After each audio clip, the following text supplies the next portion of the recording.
mais uma vez com vocês, Luz, Câmara e Ação contra o Câncer, levando um pouquinho de informação a respeito do nosso hospital, o que está acontecendo na nossa semana, no nosso mês, esse começo de ano, onde 2014 é um ano muito bom para o Hospital de Câncer de Barretos, algumas novidades que no decorrer dos meses você vai conhecer aqui no nosso programa.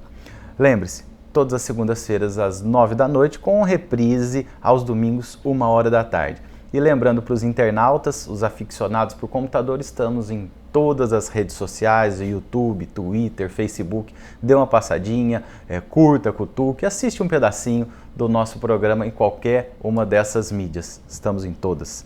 Hoje a nossa entrevistada é a Gisele Giroldo. Ela é coordenadora do Departamento de Fonoaudiologia aqui do Hospital de Câncer de Barretos. Você vai saber um pouquinho do que é o Papo Furado, o ministro gostou e todas as novidades no nosso programa. É só ficar ligado que hoje você vai ter muitas informações. Tudo bem, Zé? Tudo bom. Mas vamos voltar um pouquinho. Lá em Itirapuã, interior do estado, pertinho de Franca, como a fonoaudióloga nasceu? Sim, essa ideia. Eu comecei a cursando fisioterapia, né? Eu não tinha passado no vestibular de fono, só que no meu segundo ano de fisio eu descobri que não era aquilo que eu gostava. Né? Tive a oportunidade de trancar a matrícula e voltar a fazer o que eu realmente sempre quis, que era fazer fonoaudiologia. Né? Então, e quando você chegou à conclusão que foi o que você sempre queria fazer a fonoaudiologia? Algum evento, alguma coisa?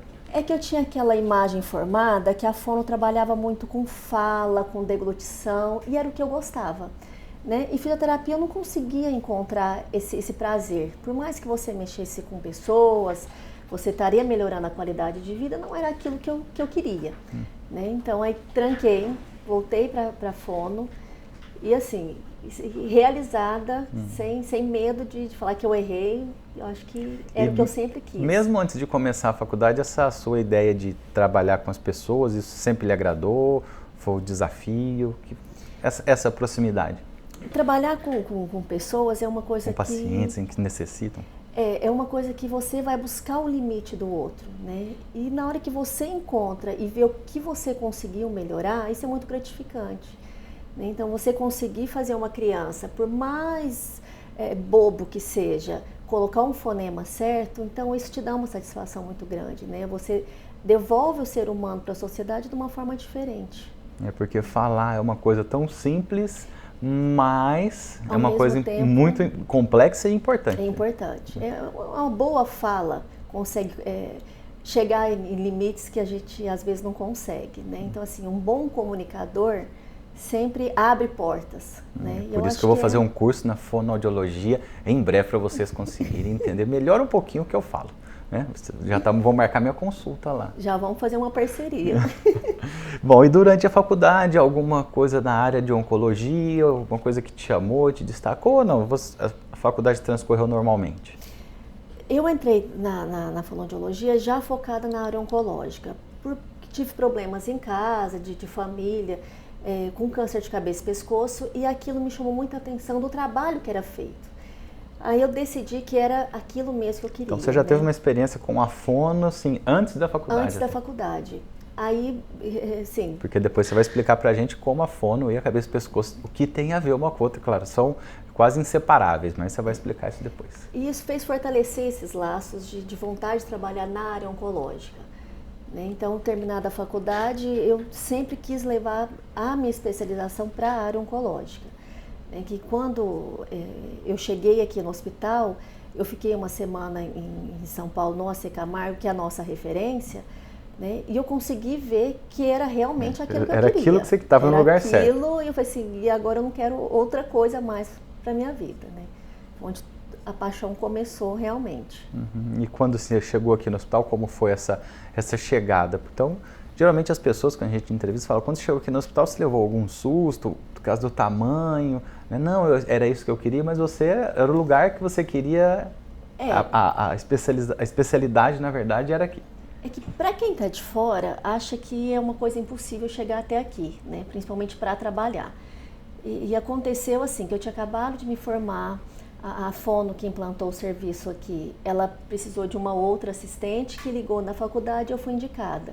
Então, assim, começou a casar tudo, né? O sonho que eu tinha em trabalhar na área oncológica e associar esse sonho ao Hospital do Câncer de Barretos, que é uma referência, foi tudo fluindo como se... Parece que era tudo combinado mesmo, né? Já estava escrito já em algum lugar. Estava escrito, estava. Porque assim, eu nunca havia mandado currículo para cá. Foi uma coisa muito escrito espontânea. Não, né? Falado, porque a fono tem que ser fala. Falado. E essa sua chegada aqui, né? Você se deparou com o departamento de fonoaudiologia. E hoje, né? De quando você chegou e hoje, como ele se estruturou e como ele está estruturado hoje, para o pessoal de casa entender o que a fono faz, quantas fonos nós temos aqui no hospital e assim por diante. Olha, nesses 9 anos que eu estou aqui, muita coisa mudou. Tá? Há 9 anos atrás éramos em 2, né, para fazer todo o serviço. Então era uma coisa que você deixava um pouco a desejar, porque você não conseguia chegar onde a gente tinha o objetivo, né? Hoje, após 9 anos, nós somos em 8 fonoaudiólogos, né? E nós somos divididos em áreas, né? Então nós fazemos ambulatório, né, manhã e tarde. Hoje nós temos uma fono exclusiva para internação, fazendo pré, pós-operatório e terapia neurológica. Temos um fonoaudiólogo na UTI, temos um fonoaudiólogo na área de audiometria, uma fonoaudióloga somente exclusiva da unidade 2.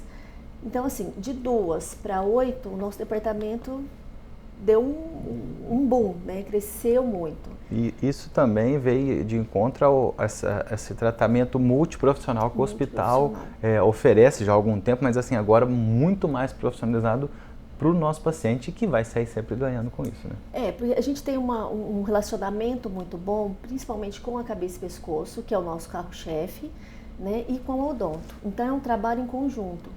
Então, o paciente saiu da cabeça e pescoço, automaticamente ele já vai pra gente. Não tem aquela coisa, volta amanhã, volta depois. Não, ele sai da cabeça e pescoço no mesmo dia de consulta. No mesmo dia. Como você falou cabeça e pescoço, seu carro-chefe, um pouquinho antes disso, você nomeou cada área que vocês têm um profissional, como você falou, por departamentos. Explica um pouquinho pra gente, rapidamente, igual, eu tô aqui com uma dúvida, o fonoaudiólogo no pré e no pós-operatório, qual que é o trabalho dele?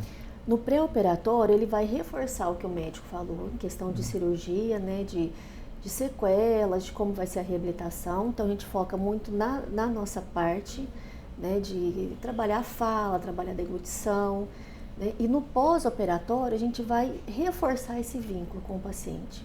Porque o vínculo lá na cirurgia, antes da cirurgia, bem feito, o paciente ele já chega para a gente aberto, né? Ele já chega com aquela vontade de querer melhorar, ele sabe que ali ele vai encontrar, né? Ele sabe que saiu da cirurgia, por mais que ele saia sem voz, ele sabe que tem alguém ali esperando e que vai ajudar ele.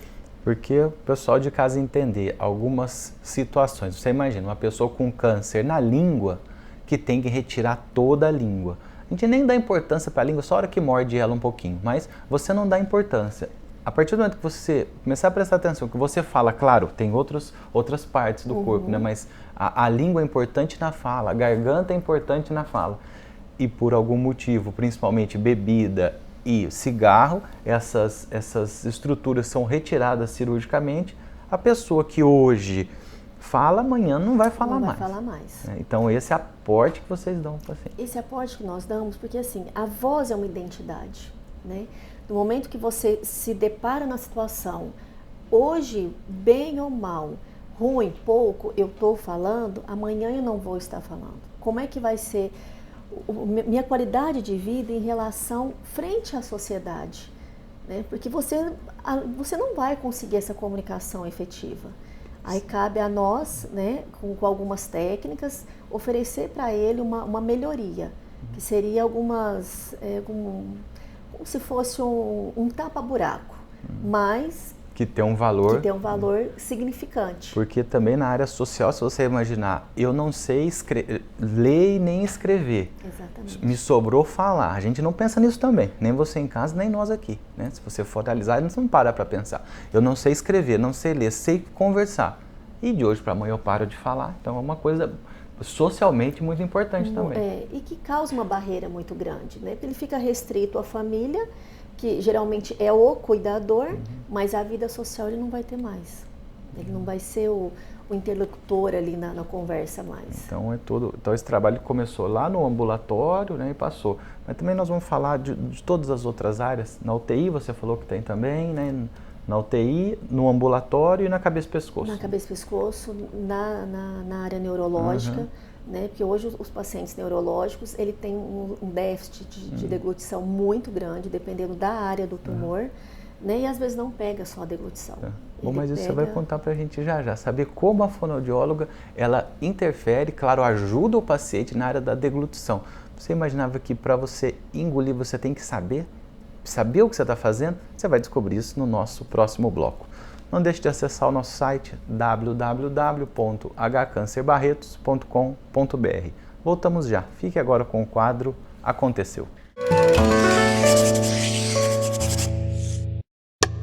No sábado, dia 1º de fevereiro, ocorreu a primeira formatura da residência médica da Fundação Pio XII, Hospital de Câncer de Barretos. O evento contou com a presença de diretores, coordenadores e preceptores da instituição. Dr. Edmundo Carvalho Mauad, diretor do Hospital de Câncer de Barretos, Dr. Vinícius de Lima Vasquez, diretor clínico, Dr. André Lopes Carvalho, diretor executivo do Instituto de Ensino e Pesquisa, Dr. Mário José Aguiar de Paula, coordenador do Ensino e da Comissão de Residência Médica, COREME, e a enfermeira Paula Batista Luize, coordenadora da Comissão de Residência Multiprofissional, o COREMU. Essa fundação tem cada vez mais, ela chegou num ponto em que ela tem uma responsabilidade social, tem uma responsabilidade com esse país muito grande. E o número de residentes, eu acho que a tendência é cada vez mais a crescer, porque o país está precisando formar gente bem, formar gente com caráter, formar gente com a nossa filosofia. Então, eu acho que se pode deixar alguma coisa que vocês acham que tem que levar com vocês, além do conhecimento, que a gente tenta pregar ao máximo, que é o amor ao próximo. Meus parabéns e seja muito feliz. Após a entrega dos certificados pelos preceptores, houve jantar com os familiares. Olá, voltamos. Luz, Câmara e Ação contra o Câncer. Hoje a nossa entrevistada é a Gisele, ela é coordenadora do Departamento de Fonoaudiologia aqui do Hospital de Câncer de Barretos e que está contando para a gente um pouquinho dessa área profissional aqui dentro do hospital, a interação com outros departamentos e, claro, quem sai ganhando com isso é sempre o paciente.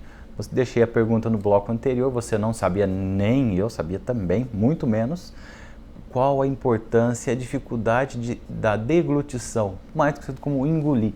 Engolir é tão difícil assim? É mais difícil do que a gente pensa, né? Porque exige várias estruturas que trabalhem bem certinho. E uma dessas estruturas, a gente acha que é só a boca, né? Que é só o fato de colocar o alimento na boca e engolir. Mastigar 1, 2 vezes, que está errado também, e engolir. Que é o suficiente, né? Mas não é. Tudo começa lá na cabeça, né? E uma das nossas áreas de atuação, não falando só de cabeça e pescoço, que hoje a gente já consegue entrar na neuro e abrangendo mais esse paciente pelo seguinte, paciente neurológico, dependendo de onde é que está o tumor dele, ele causa essa incoordenação, né? Então o paciente ele tem essa dificuldade de engolir e isso automaticamente piora o quadro dele. Por quê? Desculpa.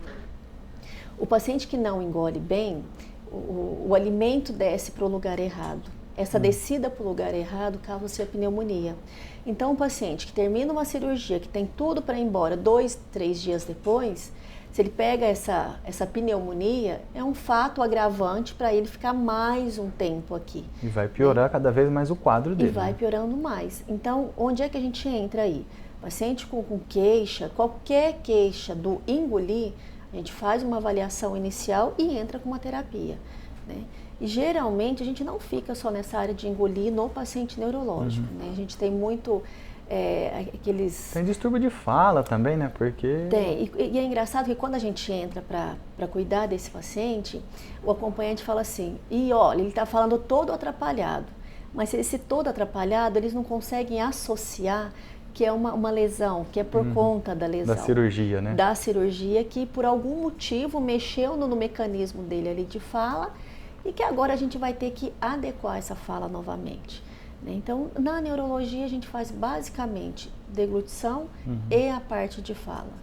Que isso para o paciente, devolver a qualidade de vida para ele já é uma coisa fora do já comum. é o suficiente, Já é uma né? coisa assim, uma conquista muito grande. É uma conquista. Bom, vamos entrar agora, acho que na área mais importante da fono aqui no hospital, eu acredito, né, que seja cabeça e pescoço. Cabeça e né? pescoço. Conta um pouquinho pra gente dessa interação entre a fonoaudiologia, cabeça e pescoço, e resultou num papo meio furado aí, mas você vai contar isso pra gente. O grupo foi idealizado pela fonoaudióloga Juliana, né? O grupo existe há 10 anos, e esse grupo existe por quê? Porque o paciente teve um câncer de laringe, né? O câncer de garganta, que durante a cirurgia tira toda essa estrutura. E como consequência disso, saem as pregas vocais. Ou seja, fala zero, o paciente ele sai mudo da cirurgia, né? Então, algum tempo atrás, um pouco mais desses 10 anos, sem a possibilidade de falar novamente. Sem a possibilidade Quem de dirá falar. cantar num grupo de coral. É a superação. Né? Então, assim, a gente faz o trabalho devolvendo ou a voz esofágica, ou a laringe eletrônica, ou agora uma coisa que está nova do nosso serviço aqui, que é a prótese. Né? Então, esse grupo ele foi idealizado para a gente trabalhar as diferenças. Né? Porque você ser o único a falar é uma coisa, mas você está no meio de 30 que tem alguma dificuldade e que não fala, é encontrar no outro o seu par, né? Encontrar no outro que eu posso falar, eu posso superar meus limites e, acima de tudo, eu tenho alguém para me ajudar. Tá? Então, assim, a gente faz esse trabalho, mas na verdade é entre a troca dos pacientes que eles mais se ajudam. Né? É o outro sentar e falar assim, eu vou te ajudar a colocar o ar no lugar certo para você falar. Ó, eu consegui, você consegue também, uma coisa desse tipo. É desse tipo, um incentivando o outro. Né? E esse grupo nosso, ele funciona uma vez por mês.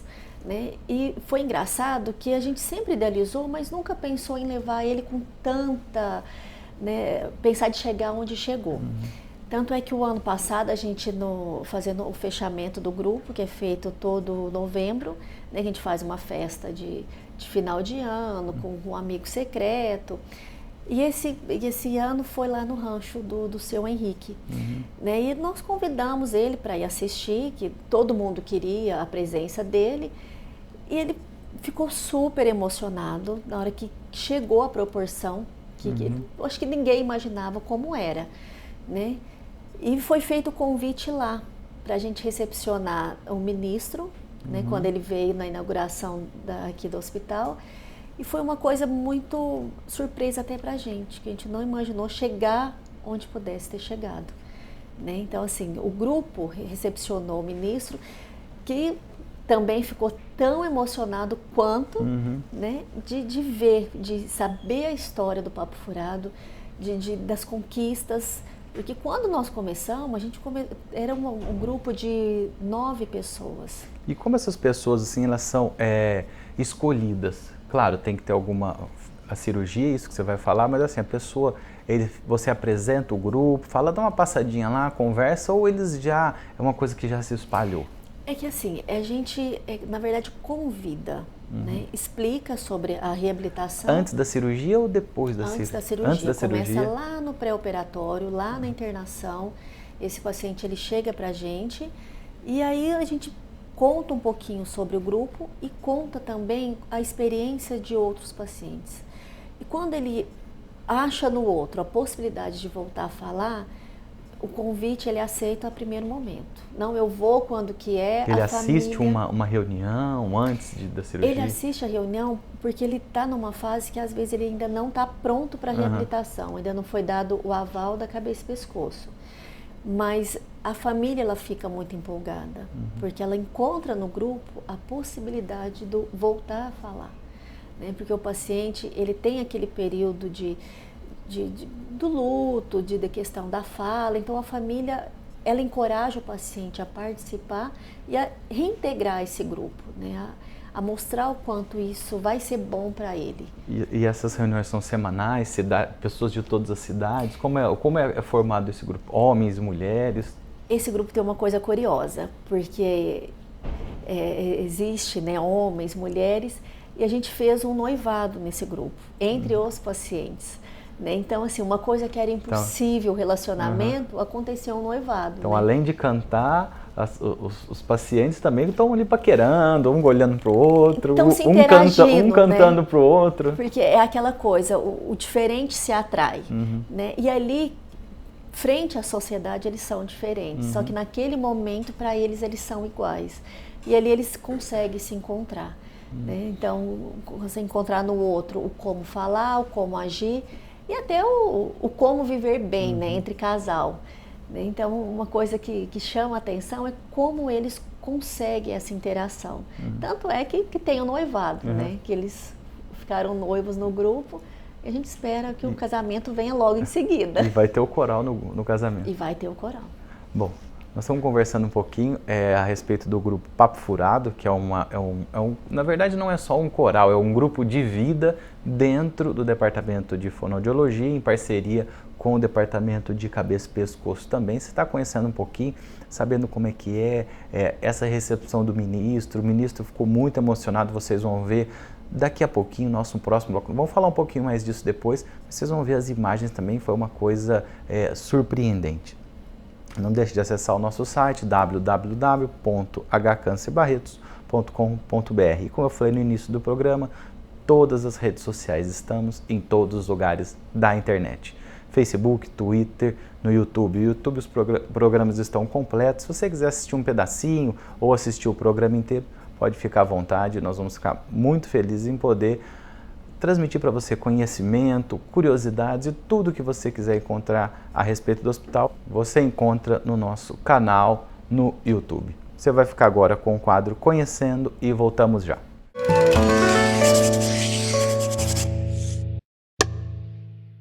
O Departamento de Odontologia, né, ele iniciou a sua formatação basicamente em meados de 87, mais ou menos, tá?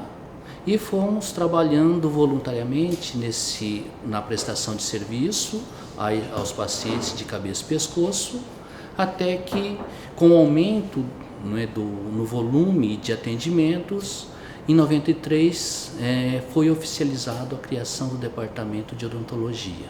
Né? Então, desde 93, né, nós iniciamos lá no hospital, no São Judas, lá na Rua 20, com uma cadeirinha, né, no atendimento.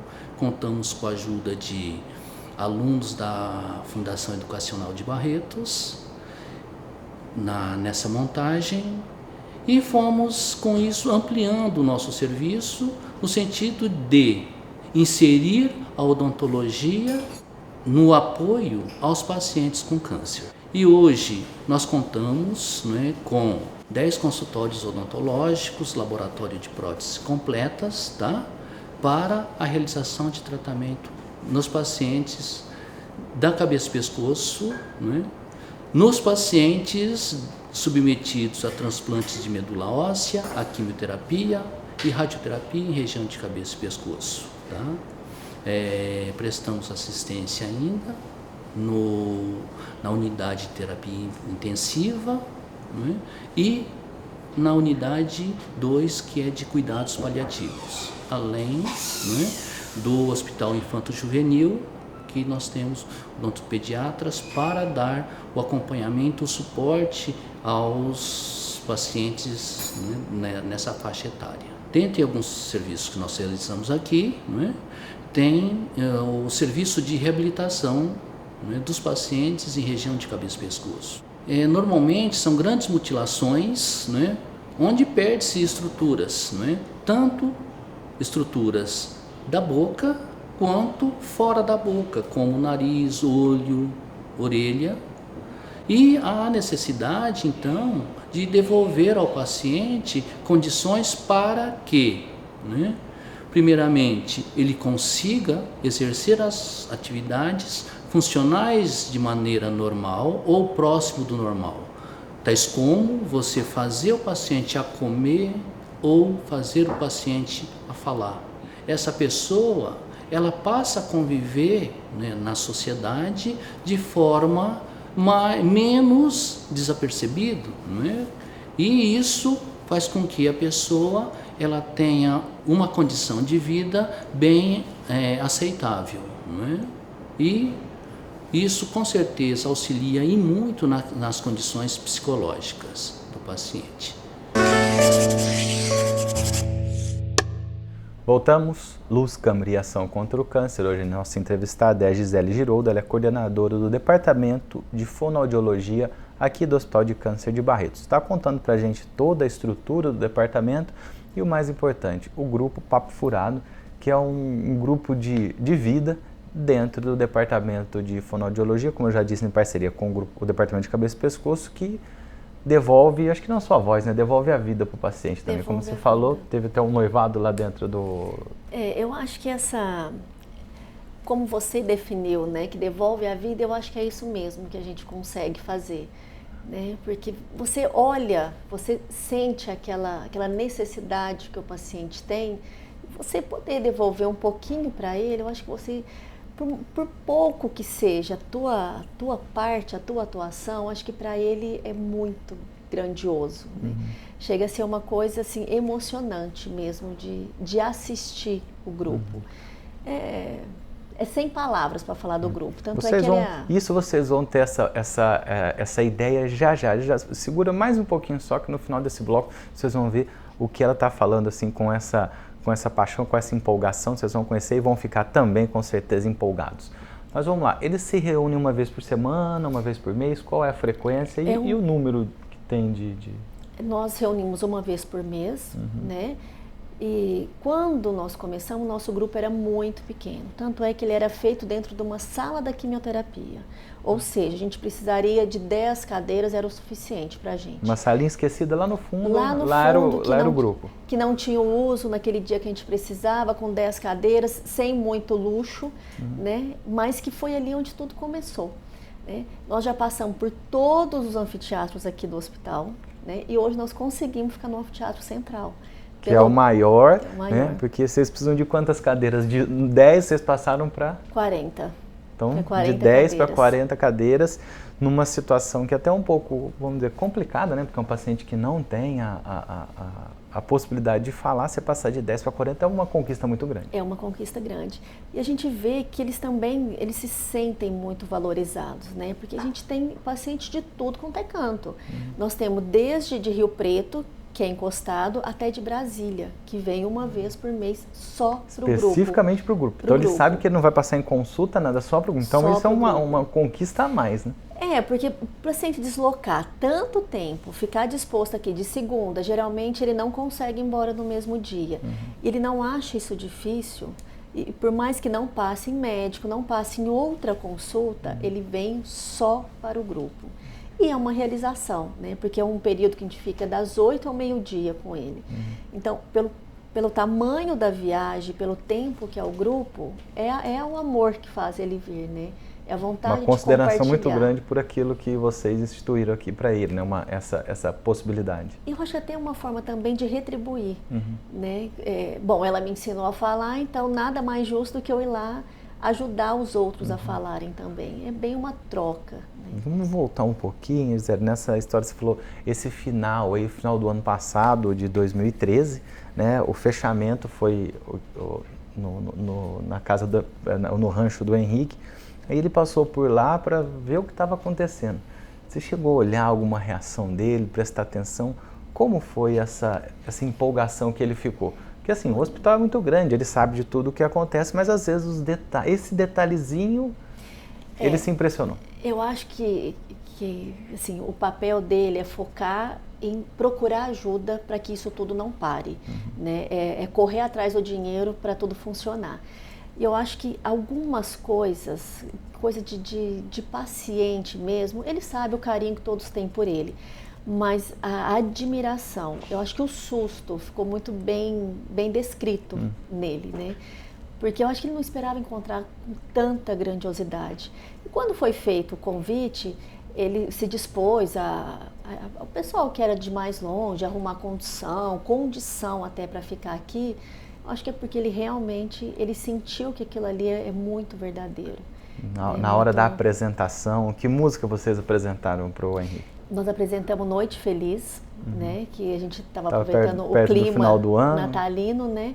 E assim, e só lembrando que é um paciente que ele não consegue fazer todas as notas que precisa. Então tem que ser uma música que ele consegue sustentar, até porque a voz é muito baixa, é uma voz diferenciada. Mas essa preocupação com as notas já é uma coisa bem importante também, né? Porque a gente também não pode frustrá-lo, né? A gente tem que mostrar o limite, mas dentro do que eles conseguem.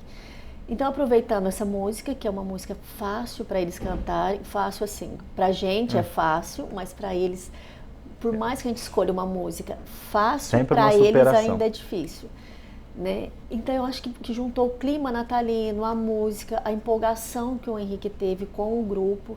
Tanto é que o ano que vem nós estamos convidados a voltar no rancho para fazer a mesma confraternização, né? E sempre que ele tiver por aqui, for a data do grupo, é para lembrá-lo que ele quer participar do grupo. Bom, então vocês estavam lá fazendo o fechamento do ano, uma confraternização, apresentação para o Henrique, e poucos dias depois disso, no final agora de 2013, o ministro da Saúde, o Alexandre Padilha, doutor Alexandre Padilha, ele viria até Barretos fazer uma inauguração de duas unidades, né, duas alas aqui do hospital.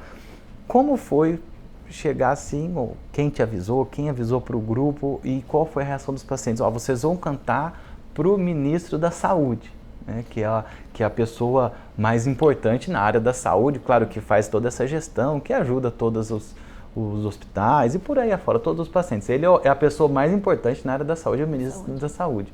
Como foi a reação dos pacientes e, claro, de vocês que fazem esse trabalho?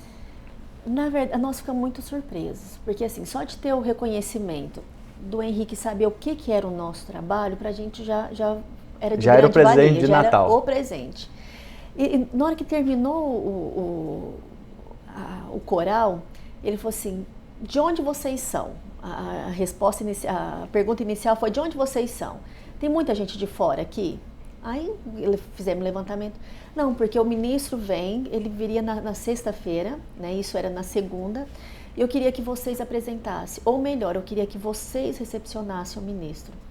Então assim, para o grupo, que sempre foi aquele mundinho fechado, que a gente nunca expôs o grupo, eles ficaram, um presente mesmo, né? Assim, a gente vai ter a oportunidade de mostrar o nosso trabalho, de mostrar a nossa superação, né? E para o ministro da Saúde, que é da área. E para o ministro da Saúde, que estava vindo aqui presentear o hospital, então, ao mesmo tempo, a gente precisaria presenteá-lo também. Né? Então, assim, o convite partiu do Henrique e, mais do que depressa, os pacientes aceitaram, né? E aceitaram com muita alegria, né? De poder mostrar o que eles conseguem fazer de melhor, que hoje é cantar. E o ministro ficou impressionado e emocionado. Bom, mas isso vocês vão ver agora. A apresentação é uma apresentação do grupo Papo Furado, um coral. Vocês vão prestar bem atenção nas reações, não só do público, mas também das autoridades presentes. Depois dessa apresentação, vocês vão ficar com o quadro Uma Dose de Saúde e nós voltamos já já.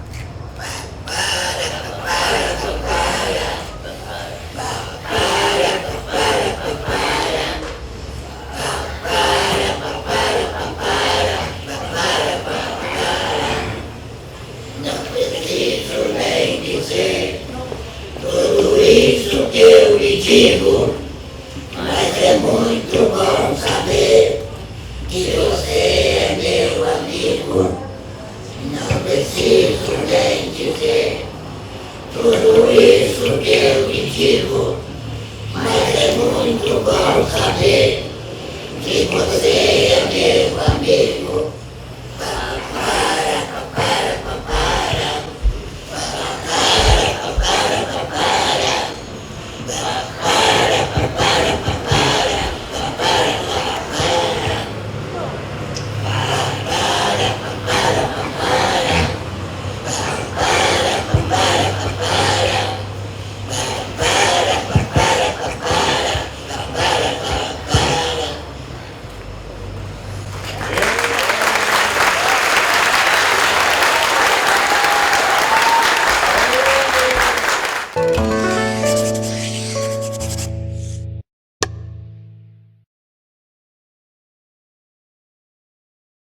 Hoje a falta de atividade física, ou seja, a falta de movimento, é um problema de saúde pública, o que está relacionado com diversas doenças, até mesmo como o infarto, né?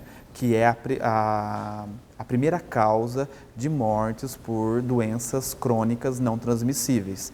E nós podemos reduzir esse quadro através de mudanças de hábitos, por exemplo, a prática da atividade física. Então, a prática de atividade física é um hábito, né, que só traz para você benefícios em relação à saúde.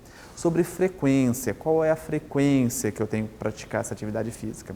Existem estudos que comprovam o seguinte, aquelas pessoas que conseguem ter uma frequência semanal, ou seja, de segunda a domingo, fazendo no mínimo 30 minutos de atividade física, ela consegue ter uma melhor saúde. Né? Mas 30 minutos de atividade física, é só isso? Não, também tem um detalhe, que é 30 minutos de atividade física numa intensidade moderada. E aí, muitas vezes, eu falo assim, gente, mas o que é, professor, o que é atividade numa intensidade moderada? É aquele momento que, numa caminhada, você está caminhando com um amigo, conversando, e de repente você começa a ficar ofegante. Ou seja, você aumentou sua frequência cardíaca, você teve que aumentar a sua frequência respiratória, então está numa frequência moderada de atividade física. Então a regra é, para ter saúde, no mínimo 30 minutos de atividade física numa intensidade moderada. A melhor atividade física é aquela que você sente prazer em praticar. Seja na aula de jump, de step, aeróbica, dança ou na musculação. Essa é a melhor atividade física. Pensando no resultado, olha, emagrecer, existem estudos que mediram os efeitos da atividade física no emagrecimento nas seguintes atividades. Olha, um grupo fez atividades aeróbia, exemplo, caminhada. O outro grupo fez musculação e um terceiro grupo fez a junção entre exercícios aeróbio, a caminhada e a musculação. O que aconteceu? Percebeu-se que o grupo que fez musculação e o grupo que fez musculação e atividade aeróbia, a caminhada, teve uma maior perda de peso do que o grupo que só fez caminhada. Né? E aí é onde que entra tenta desmistificar o mito. A musculação não emagrece, para emagrecer eu tenho que fazer atividade aeróbia. Não, isso não é verdade. Né?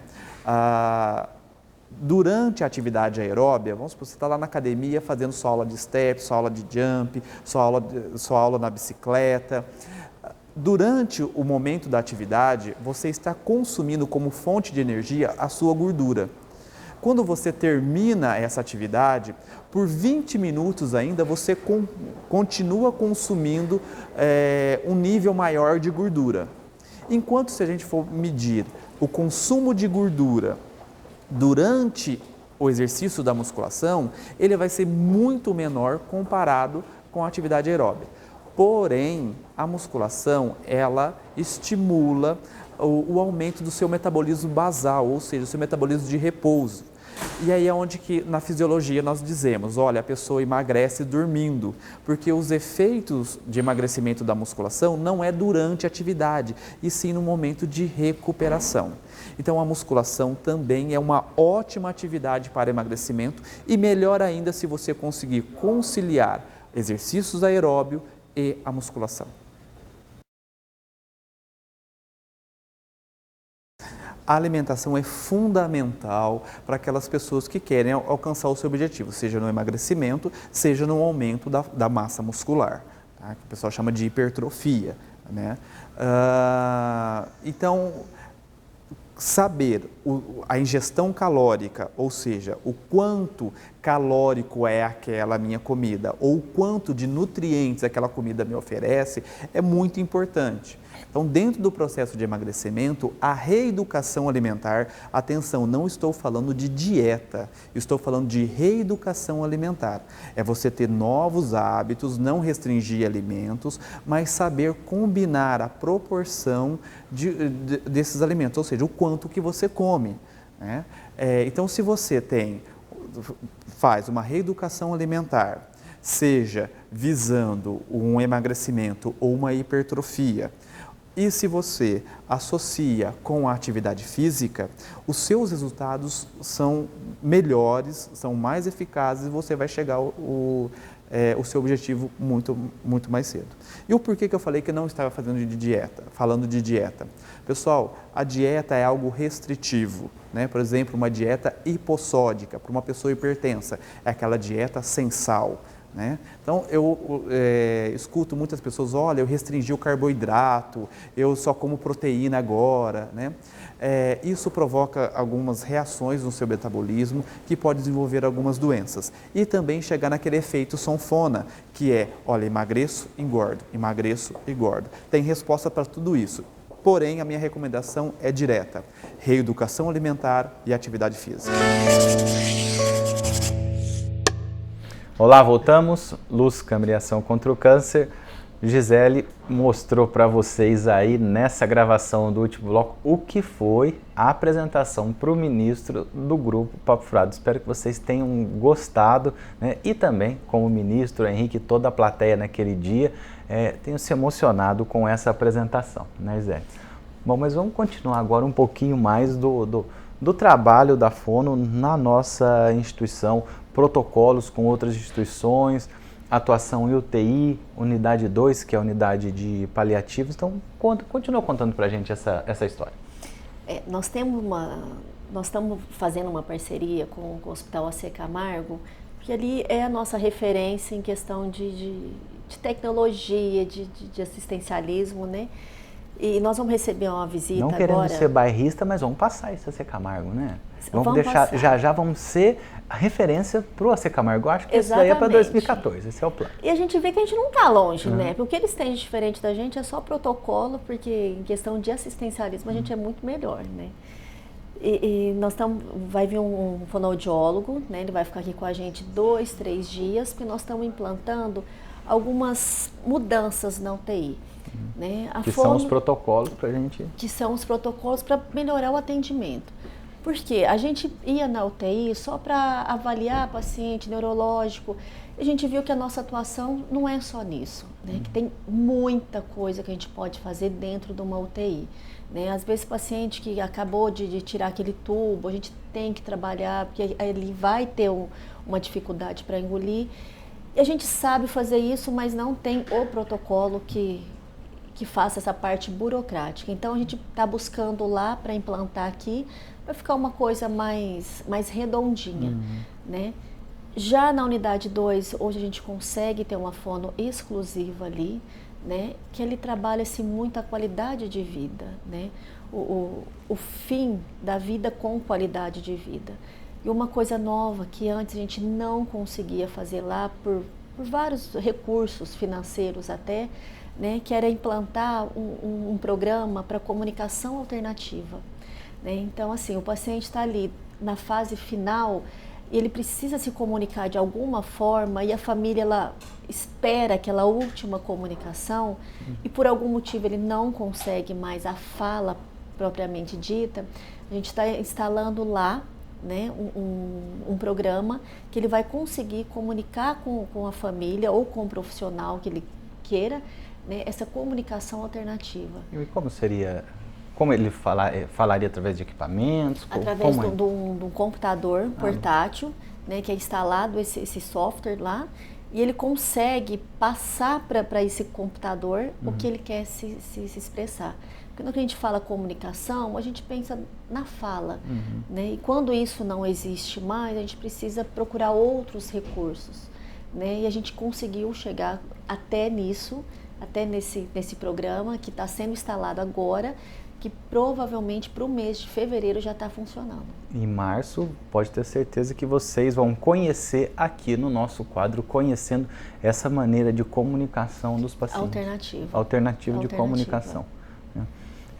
Só pegando um ganchinho nessa comunicação, você mencionou lá atrás a voz esofágica e tudo mais, mas o que me interessou é um pouquinho, saber um pouquinho mais, aquele aparelhinho, como é que chama aquele aparelhinho que o paciente coloca na garganta para falar? Aquilo ali é uma laringe eletrônica, né?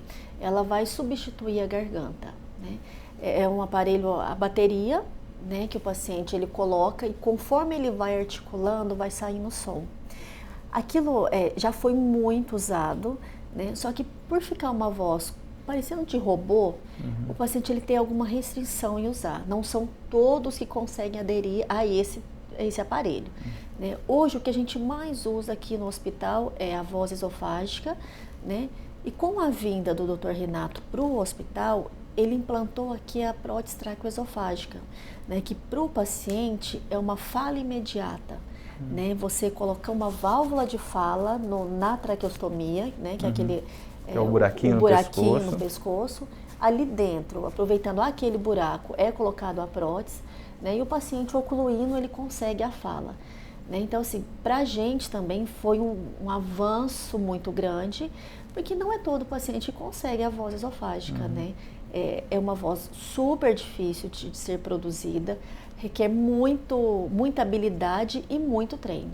E às vezes o paciente é de muito longe, o paciente não tem como vir aqui com a gente uma vez por semana, ou por algum motivo ele não conseguiu de jeito nenhum a aquisição dessa voz, a gente opta em colocar essa prótese. Então a prótese é o que tem de mais moderno nessa produção de voz, assim, sem ser com o computador e tudo mais. É o de mais moderno. Inclusive nós temos uma parceria com o seu José Cruz, que é um dos idealizadores dessa prótese, que é um psicólogo, né, que era atuante e que teve... ele que inventou a prótese? Ele aqui no Brasil, ele é que faz esse intercâmbio com a prótese. Né? E ele ele tá com a gente aqui a cada 2, 3 meses, né? Ele faz esse intermédio de prótese e como eu havia dito, ele é um psicólogo que ele teve o câncer de laringe, ele é um laringectomizado, então ele faz o uso da prótese, né? Então ele consegue passar para o paciente como que é feito a troca, como que é feito a limpeza, os benefícios. Então a gente consegue trazê-lo sempre a cada 2, 3 meses para participar do grupo, para estar falando um pouquinho mais para o paciente, para estar esclarecendo as dúvidas.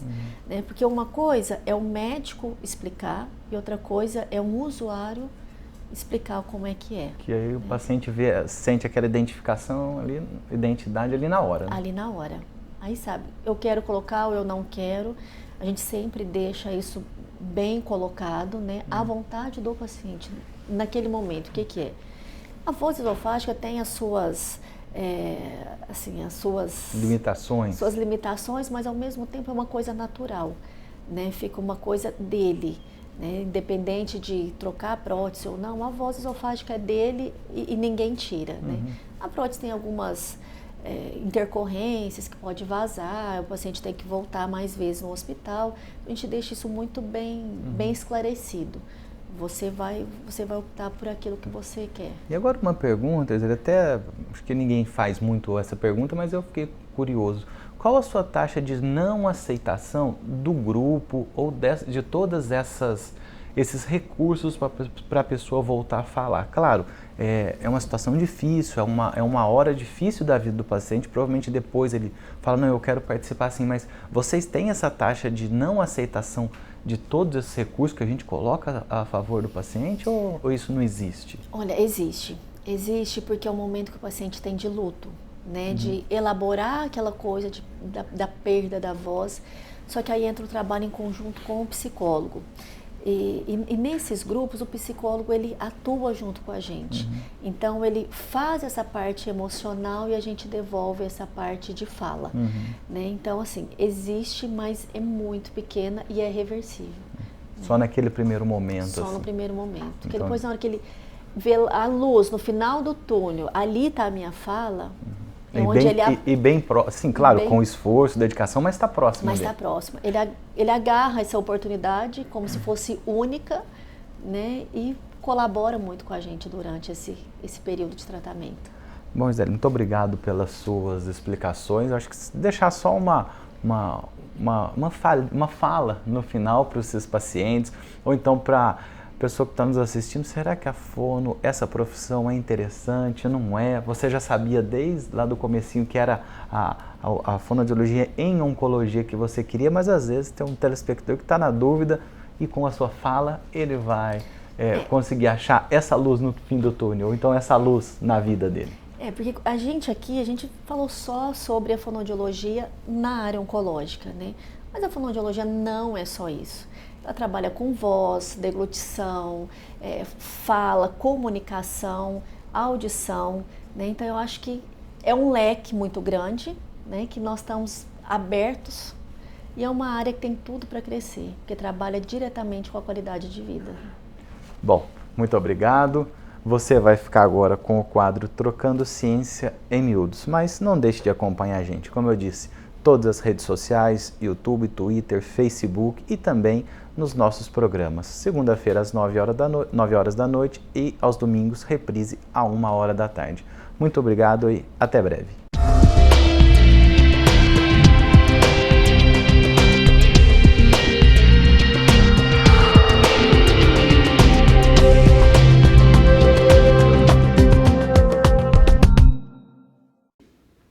Olá, estamos mais uma vez com vocês com o quadro Trocando Ciência em Miúdos.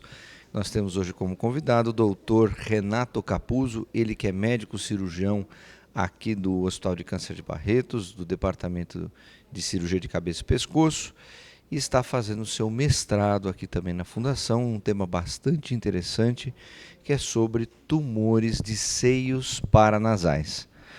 Olá, doutor Renato, como vai? Tudo bem? É um prazer, Zé Humberto, estar aqui falando sobre o meu projeto aqui na pós-graduação. E o meu projeto trata-se de um tema sobre um tumor que é bastante raro, né, que é o tumor de seios paranasais. O que são os seios paranasais? São cavidades ósseas que a gente tem na região da face que são recobertos por mucosa que podem ser origem de alguns tipos de tumores benignos ou malignos.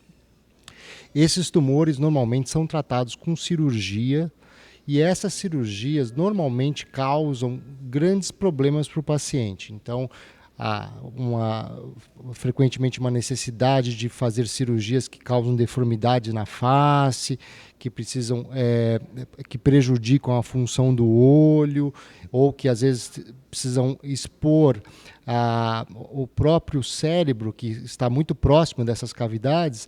Então, o meu projeto procura fazer uma estratégia de tratamento que diminua a chance desse paciente ter maiores problemas com a cirurgia.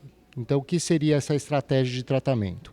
A gente dá quimioterapia para o paciente antes de realizar a cirurgia. Essa quimioterapia muitas vezes diminui o tumor e a gente consegue fazer uma cirurgia menor do que seria proposto originalmente.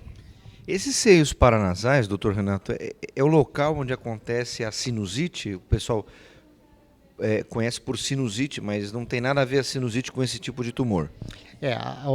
A sinusite justamente é a inflamação normalmente causada por bactérias ou por fungos desses seios paranasais. Então, eles podem desenvolver uma infecção que normalmente cursa com dor na face e pode sair secreção purulenta pelo nariz e que, em casos raros, na verdade, nessa investigação, a gente pode encontrar tumores dos seios paranasais. Não que a sinusite esteja relacionada com o câncer de seio paranasal, mas os sintomas de um tumor de seio paranasal normalmente é a dor localizada na região da face, uma dor persistente, né, que a gente, através de exames de imagens, muitas vezes diagnosticamos que há a presença de um tumor nessa região. E o que causa esses tumores nos seios paranasais? Alguns tipos específicos de tumor são relacionados com substâncias que nós inalamos. Então, como são tumores raros, na verdade, a associação deles com alguns trabalhadores que trabalham em contato com pó de madeira é uma causa conhecida de desenvolvimento desse tipo de tumor. O tabagismo não tem uma relação tão importante com esse tipo de tumor como os outros tipos de tumores que nós tratamos. Então, na grande maioria das vezes, a gente não consegue dar uma explicação por que esse tumor começou. E o seu mestrado é justamente sobre esse assunto. O que você acha que o seu estudo vai trazer de novo, vai contribuir para esses pacientes que têm o tumor do seio paranasal?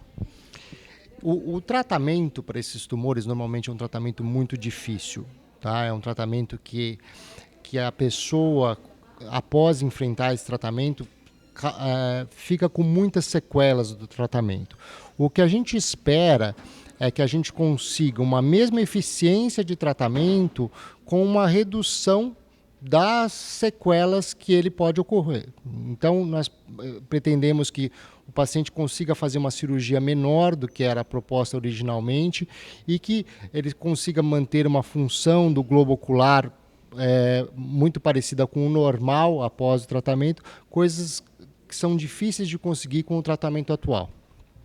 E esse seu estudo está na fase inicial, está acabando? Quando é que você vai ter os resultados para apresentar para a gente? Nós já realizamos esse tratamento em alguns pacientes aqui do hospital, estamos fazendo o levantamento desses resultados e creio que num espaço de uns 6 meses já vamos poder começar a analisar esses dados aí. Doutor Renato, muito obrigado pela sua contribuição aqui no nosso programa. E é isso aí, o Hospital de Câncer de Barretos fazendo ciência para beneficiar os seus pacientes. Espero vocês na próxima semana. Até lá.